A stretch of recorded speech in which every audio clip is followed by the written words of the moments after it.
Muchas gracias y muy buenos días. Y antes que nada, muy agradecido por la invitación a Isabel, que muchos hubieran mandado su justificante médico, pero aquí está al pie del cañón. Muchas gracias. Isabel, muchas gracias. Erika, también por la invitación y por la presentación tan clara. Y Gabriel, mucho gusto de compartir esa mesa también contigo. Yo quisiera, antes de entrar al contenido propiamente de este informe, recordar un poquito de dónde viene este esfuerzo de UNICEF y de Naciones Unidas en México, que ha sido un esfuerzo institucional permanente a lo largo de ya muchos años. Y nada más para poner un punto de referencia, les recuerdo a algunos que ya saben esta información, que en el año 2003 México y Haití eran los únicos dos países de América Latina y el Caribe que no habían aceptado que la ONU hiciera, por ejemplo, un informe de desarrollo humano. Prácticamente, bueno, no prácticamente, todavía en el año 2003 no había un solo informe de un organismo internacional que un gobierno mexicano hubiera permitido su publicación y su presentación. Y ese fue un hito importante el 2003, la primera vez que se publicó un informe de desarrollo humano, y a partir de ese momento otras instituciones, y así como Naciones Unidas, han logrado permear ya en la cultura de México que la información, el seguimiento, las metas sean algo de todos los días. Es realmente hasta hace muy poco que en México hemos podido tener esa cultura y creo que en gran medida ha sido por este esfuerzo de Naciones Unidas, de UNICEF, que fueron punta de lanza en este esfuerzo. Y de hecho, algo que comentaba con Isabel ahora antes de pasar a la mesa es que uno de los elementos más importantes de estos informes es precisamente la información que se genera, que va quedando en el tiempo y que se le va dando seguimiento, que nuevamente hoy ya se nos hace muy normal en México. De hecho, hoy en México el problema es explotar y analizar la mina de oro de información que hay sobre condiciones sociales, ya se nos hace muy normal, pero hasta hace 12 años simplemente no existía la información y no era pública. A mí me tocó participar en el año 2002, trabajando en la Secretaría de Desarrollo Social, en el primer informe desde el lado del gobierno, en el primer informe que hizo UNICEF sobre infancia y adolescencia, y el dolor de cabeza para hacer ese informe era precisamente la falta de datos, incluso dentro del gobierno conseguir la información era realmente una tarea bastante complicada. Y hoy ya lo vemos muy natural, se presenta la información, tampoco pasa nada, ni se cae el país si se hace pública y transparente, al revés, contribuye a ir creando esta cultura, no nada más de que exista información, sino de que los ciudadanos la utilicemos para seguir las acciones que hace el gobierno. Pero esa cultura de medición, de seguimiento y de metas realmente es bastante reciente, viéndola históricamente es algo que ha sucedido en el siglo XXI, y este tipo de informes ha ido evolucionando, ya no se quedó solamente en sacar datos y estadísticas. Por ejemplo, una innovación que me pareció muy interesante es el peso que se le da en este informe al análisis que nos presentaba Erika de políticas públicas. Al principio los informes eran sobre esas pocas estadísticas que eran públicas, empezar a hacerlas más disponibles. Hoy eso ya está trascendido y más bien una buena parte del análisis es sobre las políticas públicas y de las recomendaciones, y felicito a UNICEF por este esfuerzo. Este tipo de informes tiene dos elementos de complejidad para un país como México, porque como ya mencionó Erika también, estas metas del milenio que se firmaron en el año 2000, son metas pensadas para tratar de hacerlas relevantes para todos los países del mundo, en donde un número mayor de países son países con menor desarrollo que el de México. Incluso México ya se clasifica hoy como un país de ingreso medio alto. Entonces, ¿cómo hacer una meta que sea relevante para un país africano con un desarrollo mucho menor, o incluso dentro de América Latina, un país como Haití con un desarrollo mucho menor, y que también sean relevantes para México? Y una innovación fue este concepto de más allá de las metas, o las metas plus, o no me acuerdo cómo, premium o plus, la idea detrás de esos indicadores es precisamente que como hay metas que ya no son realmente muy relevantes para un país como México, ¿cómo podemos ver otras dimensiones? Por ejemplo, en educación, ya no quedarnos con primaria o secundaria, que sí es un reto muy importante en África, por ejemplo, cómo hacerlo para que para México también tenga interés, y ahí se le agregó, por ejemplo, el análisis de preescolar, de educación media, y eso es un elemento también en donde UNICEF ha ido adaptando e innovando en estos informes. Pero un segundo aspecto,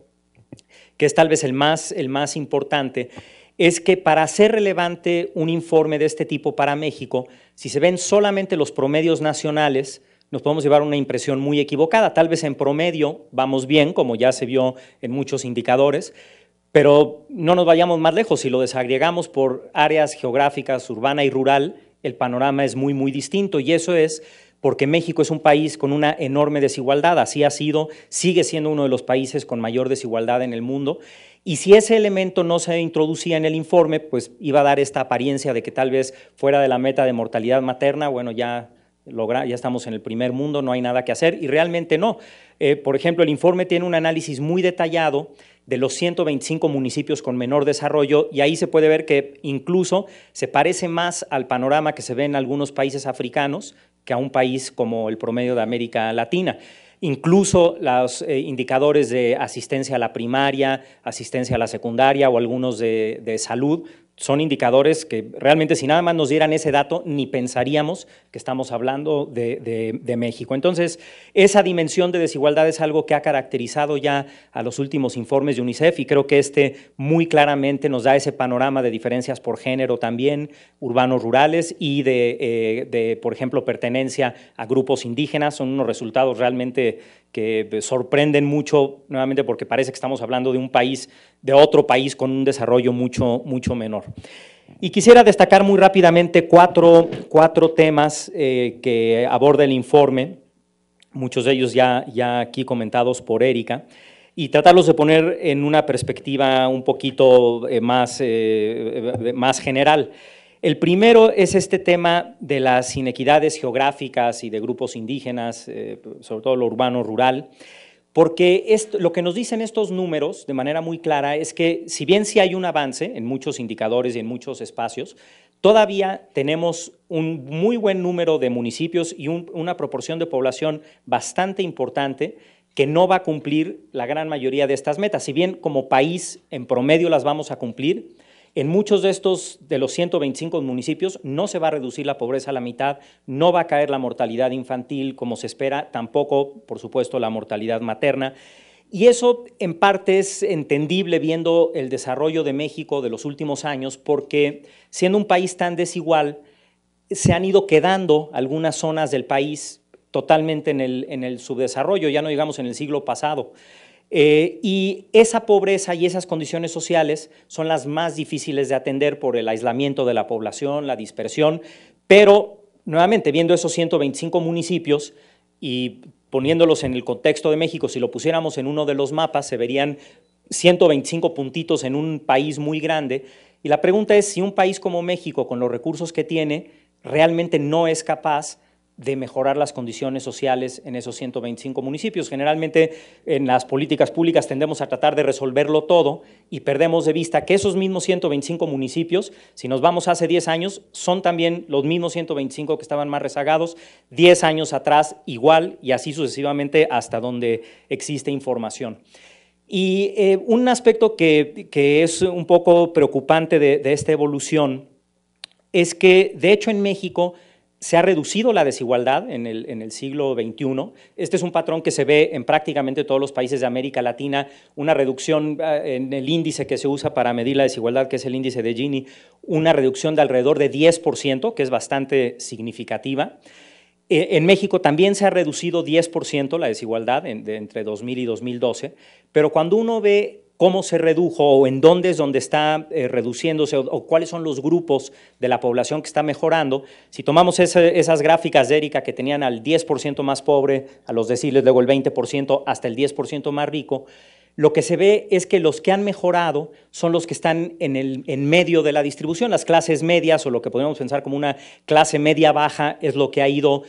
aumentando, progresando, que por supuesto es una buena noticia. Pero cuando comparamos a México con otros países de América Latina, la diferencia es que en México el 30% más pobre ha permanecido prácticamente constante. En muchos otros países de América Latina, esa reducción en la desigualdad se dio precisamente por el 30% más pobre, no tanto por el segmento intermedio. Eso no quiere decir que no es deseable que mejoren esos segmentos de la población, pero sí es de destacar que en México está quedándose ese 30% rezagado y coincide con los resultados del informe, por ejemplo, con el apuntar a la situación en los 125 municipios.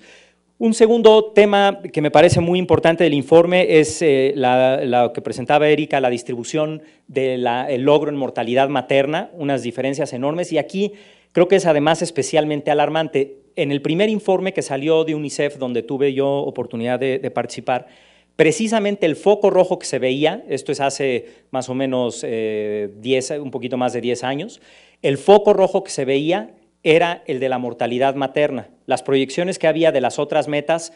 más o menos se veía que iba a haber cumplimiento, pero en mortalidad materna ya se había identificado que esa meta, con la tendencia que iba, no se iba a lograr,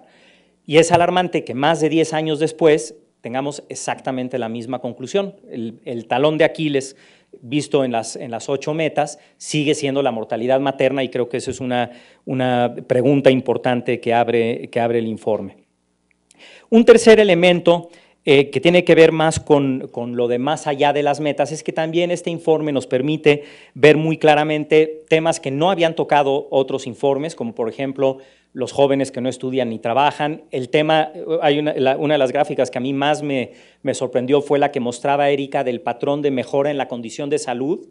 o mortalidad, y luego las muertes por criminalidad entre los jóvenes, que esas van aumentando. Eso me parece una gráfica muy elocuente, porque precisamente nos deja ver que si bien estas 8 metas atienden una serie de retos comunes para todo el mundo, eso no quiere decir que al cumplir estas metas el país ya esté bien. Hay precisamente en un país como México, que es muy distinto a otros países con un nivel de desarrollo menor, estos son el tipo de indicadores que son mucho más relevantes. Ya no simplemente el seguir siguiendo la cobertura de la educación primaria es relevante y hay que cuidar que no haya retrocesos, pero es mucho más relevante el ver este tipo de indicadores. Y por último, una cuarta área en donde me parece que este informe hace una contribución muy importante es, como mencionaba al principio, su enfoque ya no nada más en los números y en ir dándole seguimiento a las metas, sino en analizar las políticas públicas que se están siguiendo para tratar de atender los problemas para los que son indicadores estas 8 metas del milenio. Y ahí creo que el informe tiene mucho valor en términos de simplemente documentar qué programas existen. Si bien no puede hacer un análisis o una evaluación de todos los programas, sí da un panorama muy importante. Y quiero hacer mención a algo que el informe menciona, no con mucho énfasis y no lo desarrolla mucho, pero sí lo menciona, y es la enorme dispersión de programas que tenemos en México. Tenemos esta situación de los 125 municipios que pues simplemente no avanzan, siguen siendo los más rezagados, y luego tenemos toda una serie de programas grandes, chiquitos, medianos. Aquí nada más se analizaron los federales. Si aquí se hubieran puesto también los programas estatales, ya no es dispersión, sino no sé qué palabra existe para eso, pero es realmente una tragedia literalmente el dinero que se está gastando en México en miles de programas chicos, medianos y grandes, estatales, federales, municipales, todos con una lógica distinta, sin un padrón unificado de beneficiarios. Nosotros como ciudadanos no hay manera de saber a quién le está llegando esos beneficios. Lo que sí se ve y eso se puede constatar es que hay lugares en donde van los municipales, los federales, los estatales duplicando, triplicando acciones, y hay otros en donde no existe nada. Sí hay una enorme dispersión de programas sociales, y México, si bien esto es un aspecto que se ve en otros países de América Latina, México destaca en ser uno, no sé si es el país que más dispersión, pero ciertamente es uno de los países con mayor dispersión en sus políticas de atención a las condiciones sociales de la población. Y el informe menciona un tema que creo que es el crítico, pensando en lo que se nos mencionaba en la introducción de ir viendo qué sigue después de este tipo de información, y es que se ha ido creando en México, con esta enorme dispersión de programas sociales, un sistema dual o un sistema fragmentado. Tenemos por un lado todos los que están en la economía formal y que tienen acceso a la seguridad social, al seguro de médico, de salud, de embarazo, cuidado infantil, pensión, toda una serie de mecanismos de protección institucionalizados y con un financiamiento pues más o menos certero. Esa es la población formal. pero la población informal, que es el doble de tamaño de la formal, es una población que no tiene realmente mecanismos de protección social institucionalizados. Lo que vemos es que en un estado un gobierno pone una pensión a los adultos mayores que depende de si el gobierno siguiente la quiere seguir o no, otro pone un programa de cuidado infantil, etcétera, etcétera, y se ha ido creando una red enorme de estos dos mundos en donde la población, que es generalmente más o menos lo que se puede entender como clase media, tiene acceso a la seguridad social institucional y hay las otros dos, el doble de tamaño de la población tiene acceso a estos beneficios que, pues, si bien no son de segunda categoría, por lo menos sí tienen un valor muy inferior al de la seguridad social y está creciendo cada día. Este tipo de programas y esta dispersión crece tratando de alguna manera de hacer lo que no, de darle a la población lo que no recibe por no estar en la seguridad social. Se ha ido creando este sistema y lo preocupante de eso es que con un análisis muy básico, eso simplemente no es sostenible a lo largo del tiempo. No va a haber dinero que alcance para mantener todos esos programas. Y todavía más grave, muchas veces esos programas nuevos, por ejemplo, las pensiones a adultos mayores, se traslapan y se duplican con la seguridad social. Ustedes conocerán seguramente, yo conozco mucha gente que tiene su pensión del Seguro Social y además tiene una pensión de un gobierno local y qué bueno que la tengan y es población que muy probablemente lo requieren. El problema es que como país eso no es sostenible en el tiempo por la demografía y precisamente por el crecimiento de esos grupos poblacionales. Entonces, en el que sigue yo apuntaría dos cosas. Uno, que lo menciona el informe sin entrar a gran detalle, volver a abrir la discusión de que tal vez el cambio fundamental, más que seguir creando nuevos programas aquí y allá,